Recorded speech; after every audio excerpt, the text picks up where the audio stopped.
While at times very juvenile and certainly outdated in other things, today's film I feel is kind of a hidden gem and there's a lot to appreciate about it. Let's talk about the Boondock Saints.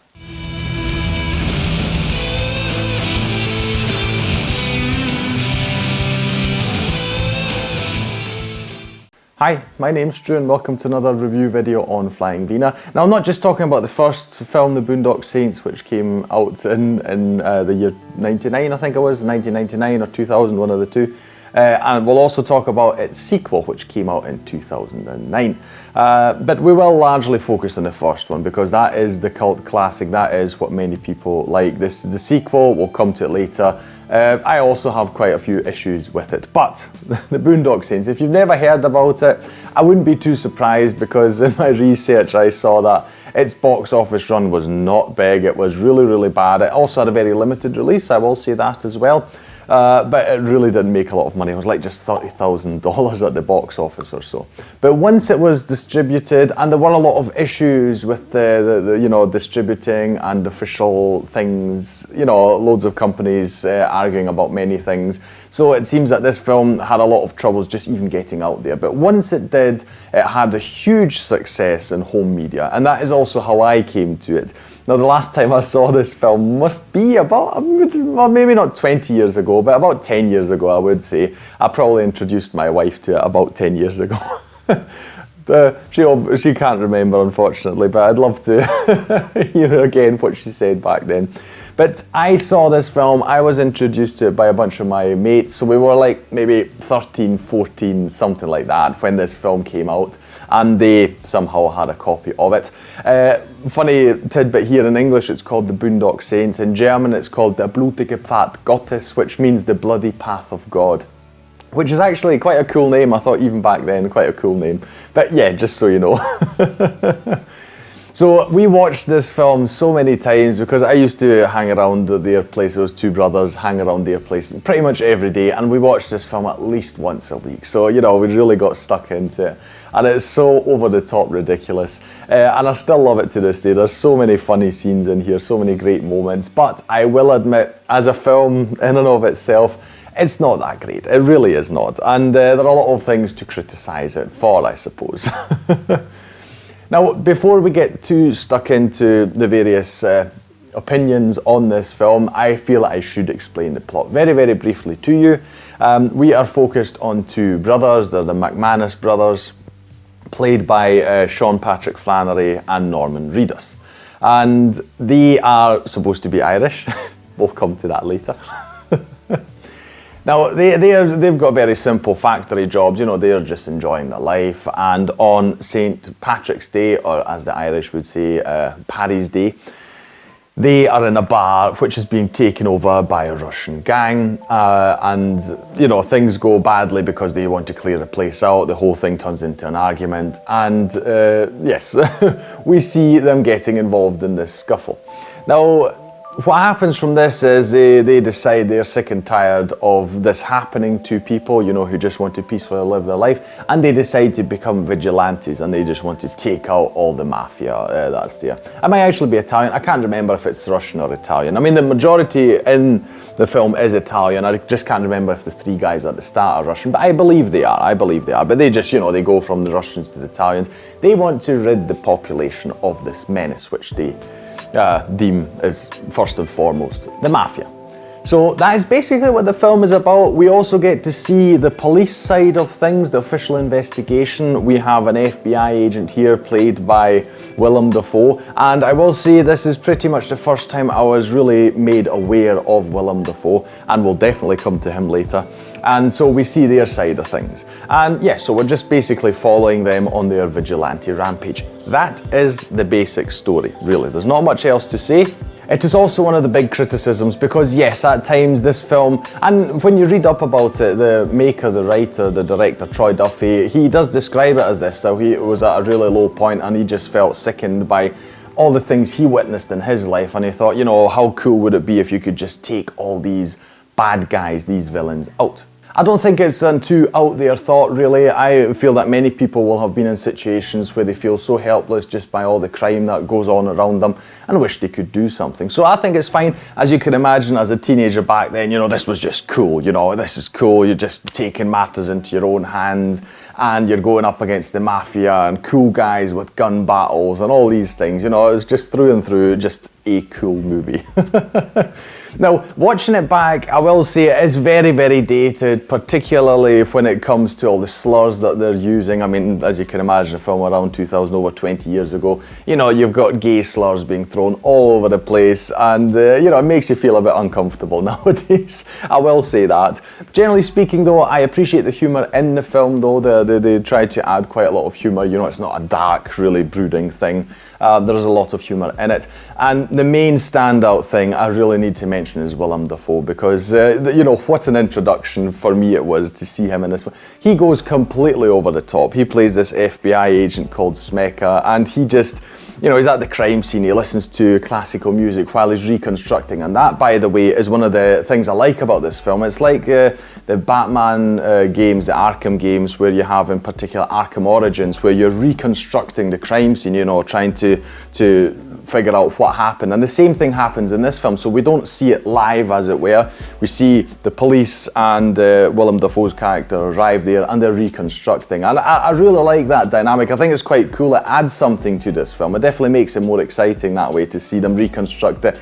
And then at the end, when they're done with that, you actually see what happens. I thought that was really cool. I like that. And he just goes so over the top, and it's just so great to watch him, because he obviously had a lot of fun playing it in this film. It's like they told him, you know, just go bonkers.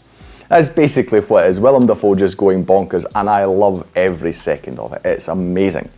Now, the two guys, the two brothers, I think the actors are fine. They did a better job in the second part, I will say that. You can tell that 10 years later on they have become better actors quite easily. But I do need to mention their accents that are just completely horrible. Well, Sean Patrick Flannery, he is kind of passable at times. Norman Reedus is just really, really bad. It needs to be said, you know, it's like please, please, please. If you're doing an accent, please make sure that that works, you know. It's just, because it really was, I will say, this isn't just nitpicking, it was really distracting. It really was distracting throughout the film, I will say that. Now, you could say, you know, this is a horrible film because, you know, there's no plot to it, etc. It's fine, it doesn't want there to be any of that. It is really just one of these ridiculous fantasies that you have, you know, and that's just lived out. You don't need any plot with it, and it's fine for what it is. You know, it's not great artistically, although the music's quite cool, it fits the scenes quite well, it enhances it. You get a lot of, you know, sort of the dramatic church music, you know, choir music going on. It fits the scenes quite well, and you have the feeling that it's not taking itself seriously, definitely not, with all the characters and what's going on. You know, it fits it quite well. It's a really, really good package, I will say that. Now, one of the great things about the film is, and this is a slight spoiler, but the film's already 20 years old, so I feel it's fine. And when you look it up, it's one of the first things you see anyway. Billy Connolly is in this. If you're not familiar with Billy Connolly, he is a Scottish comedian. You know, he was on stage for decades and decades. So for me, this was really exciting. You can imagine, kind of bizarre. Here I am as a teenager with my Austrian pals, you know, in Austria, of course, because I lived in Austria.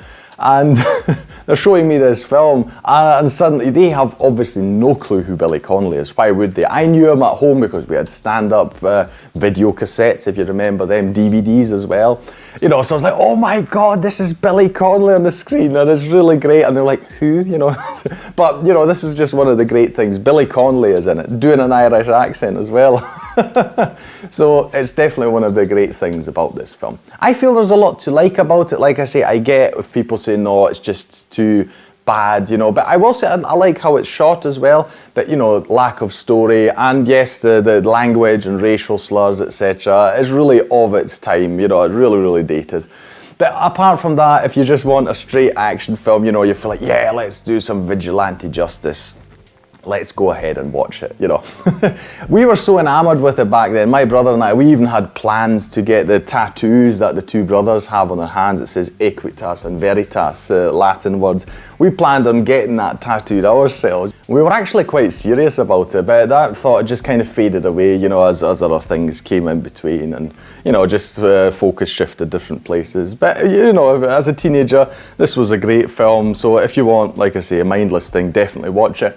We'll briefly talk about the second one. It was made 10 years later, and it's a bit, I don't know, it's a bit of a letdown, I will say, because it seems like not just were they adding story, you know, they're taking on board the criticisms that were given about the first one. They're like, okay, we need to add some story, you know, we need to make it deeper. It also started taking itself a bit serious, and that was just the wrong way to go, you know. There's just, now all the Catholic choir music and stuff, it just feels really, really cheesy and just doesn't fit, you know, where first it was kind of cool, it kind of fit everything. Now it just seems like it's overbearing, you know, it's like, oh, you know, they're on this mission and we need to do this. It's a bit wrong. They're also trying to give the whole thing a backstory. Billy Connolly's character, he gets backstory as well. And it's like, you know, this, I don't know, I just didn't like the direction it went in. They should have tried and do something again. They just redid a lot of things. You know, we've again got the same three police guys, plus while we don't have Willem Dafoe, which is also a big detriment, you know, we still have an FBI agent, and while she was great, you know, her character is cool and everything, you know, she's very likable, it's still, you're like, you know, Willem Dafoe was just so over the top, you know, how are you going to replace that? It's just not possible. You know, but as I mentioned earlier, at least the two brothers, you can tell that their acting's really improved. Their accents are also better than in the first one. So yeah, I mean, if you really like the first one, then you'll watch the second one as well. Just know that it really does not add more to the table. And just for me, I had hoped that Billy Connolly would have had a bigger role. You know, it would have been cool to see them. I would have enjoyed seeing it while, okay, there were 10 years in between. It would have still been cool to see them do, you know, live this life and what they get up to and these kind of things. Instead, they're farming an island, and an event brings them back, you know, and calls them out, as it were. And they come back and they try to sort this mess out. And I don't know, the story just didn't work for me. And just the overall feeling of it, it's like, you know, it's just giving you some beats from the first film. And yeah, it's not doing anything new, really. Now, I saw in my research that just in 2021, so last year, they confirmed that there's going to be a third one, which is going to be interesting. So another 13 years on, we're going to see what happens there. I don't know. I mean, I'd love to see it again, because I mean, I do like the characters. I will say that, and maybe with a bit of luck, the third one will be a bit better, I would hope. I mean, Norman Reedus now, in the meantime, with The Walking Dead, is obviously huge, so everyone knows him. He was in Death Stranding, which is a game on the PlayStation. Well, you get it on other platforms as well, but I played on the PlayStation, which I really, really loved. So, you know, he is definitely a big household name. I mean, and Sean Patrick Flannery, he reappeared just very, very recently in The Boys. He played Gunpowder in the third series, so that was cool seeing him again. I immediately recognised him, while of course a bit more wrinkly. 10 years have passed, you know, but it's still really cool. So I would hope that these two guys, especially now, they could maybe get a bigger budget, better script, and give us a worthy, maybe even fit the closing chapter. I think that would be great. I'd love to see the Boondock Saints return. If you enjoyed this video, please like, share and subscribe. It's the best way to support this channel. Leave a comment down below. Have you seen Boondock Saints I, 2? What is your opinion? You know, were you a big fan from the start like I was? You know, do you love ridiculous, over-the-top action films with vigilante justice that makes no sense in the modern world? You know, all these things. Do you like that concept? And what did you think of the films? And the possible third one that we might be getting, who knows? You know, there was supposed to be even a series in the meantime, which didn't happen. So many of these projects seem to come and go over the years. I mean, I do hope it will come to fruition, but we'll wait and see, shall we? Anyway, it's a big recommendation from me for a silly, really, really silly film. I'll thank you again for watching, and I'll see you in the next video on Flying Wiener. Take care.